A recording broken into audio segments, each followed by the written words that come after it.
palm wine poetry.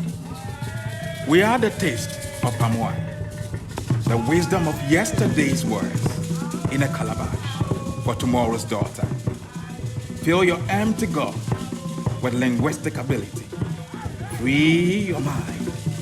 For this appellation, in this collaboration, is a celebration.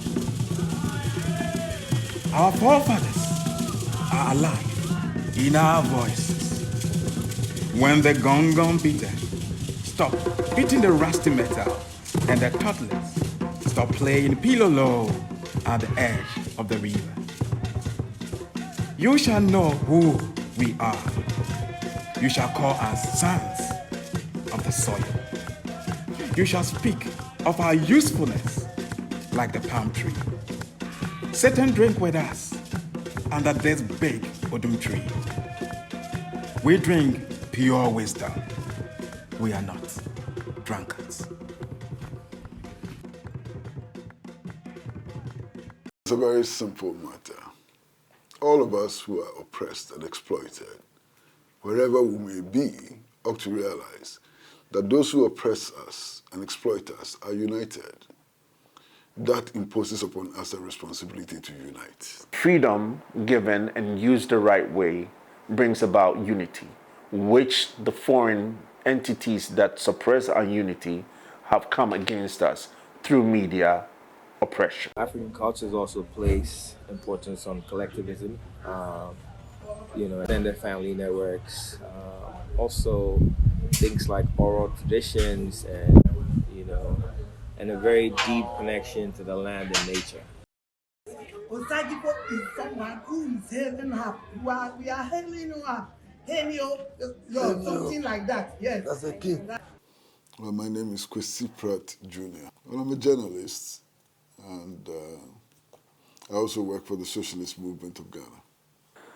My name is Yao Achampong-Pare, normally go by Yao Pare. So my line of work is into media production, basically photography, all sorts of photography.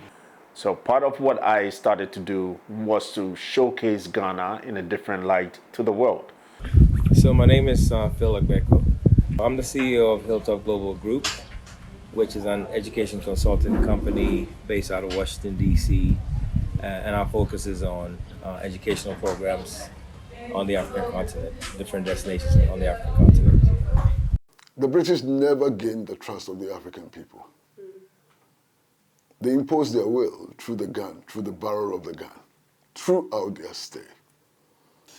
An European religion sowed the seeds of inferiority complex in our people. It led to a complete miseducation of our people, created the conditions for the vicious exploitation of our resources and the dehumanization of the Ghanaian people and the African people.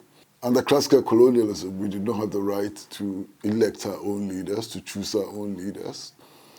We did not have control over our natural resources.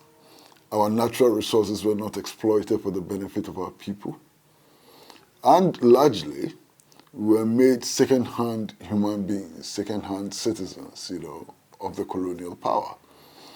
Of course, today we are in an era of neo-colonialism, which is a disguised form of colonialism itself. And we are still being dictated to by the very forces which were responsible for our slavery and our being colonized.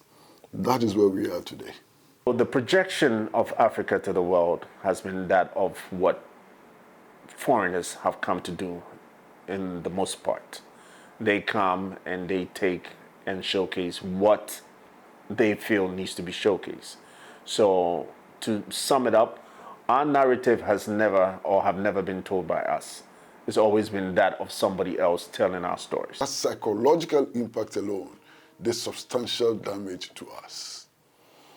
Why? Under colonialism, we couldn't wear even our clothes.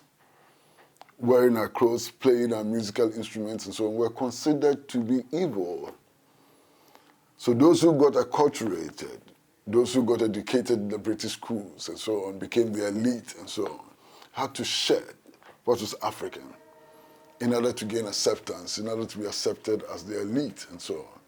the impact of that would last for many, many years. I mean, you go around and you look at our architecture. We are living in the tropics.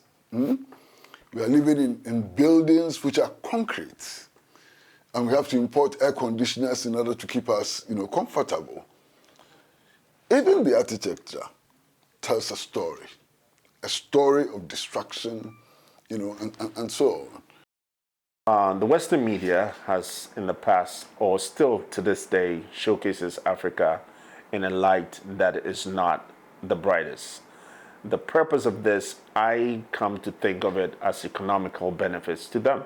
Not most of these NGOs that come to this country are for what their purpose states. The premise for that is actually probably stemming from what they could actually gain than what they actually could give. I mean, neo-colonialism is disguised colonialism. That colonialism itself was an expression of capitalism.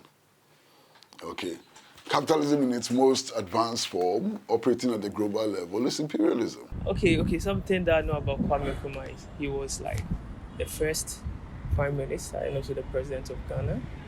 And when Kwame Nkrumah came, we were like one people, we were all rallying again for Kwame Nkrumah. So yeah, when Kwame Nkrumah came, the unity was there.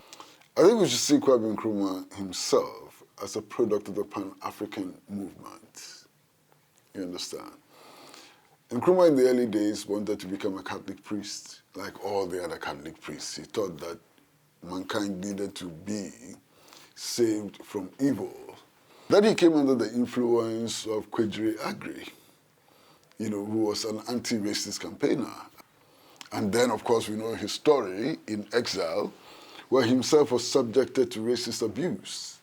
And his academic achievements were not recognized by the American society. And then eventually his journey to Manchester in the United Kingdom, where the 5th Pan-African Congress was held. You understand? Now, if you read the resolution of the 5th Pan-African Congress, the gravamen of that was to call for national liberation throughout Africa, to accelerate the independence struggle throughout Africa.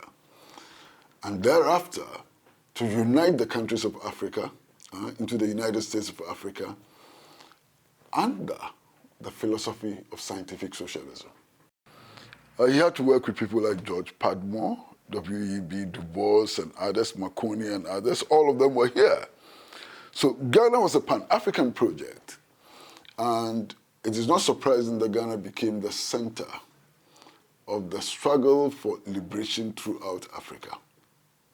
It was not surprising that Ghana provided diplomatic and material support for all the national liberation movements across Africa. It is not surprising that in 1958, we hosted the All Africa People's Conference in Accra, which brought together Patrice Lumumba and all of them, to prepare them for going back to their countries to instigate, the struggle against colonialism. It is not surprising that Nkrumah set up the Bureau of African Affairs, which became the center for the propagation of ideas of liberation and so on. It is not surprising that Nkrumah was instrumental in the formation of the Organization of African Unity, and so on. All of that can be traced to the 1945 Congress, 1945 Pan-Africanist Congress, to which Nkrumah was the secretary. How do we, break the cycle of dependency and promote, self-sustainability and independence? I actually do think that we should be looking internally more than externally. Janet Amoko Taki. That's Taki, that's his name. Yeah, that the role of this woman said, whenever she's young, she puts a trade or a mind that what she want to do it. And whenever we are choosing some of the elders in the community, she supports. They support as a young girl. Don't go backwards, they fight forward.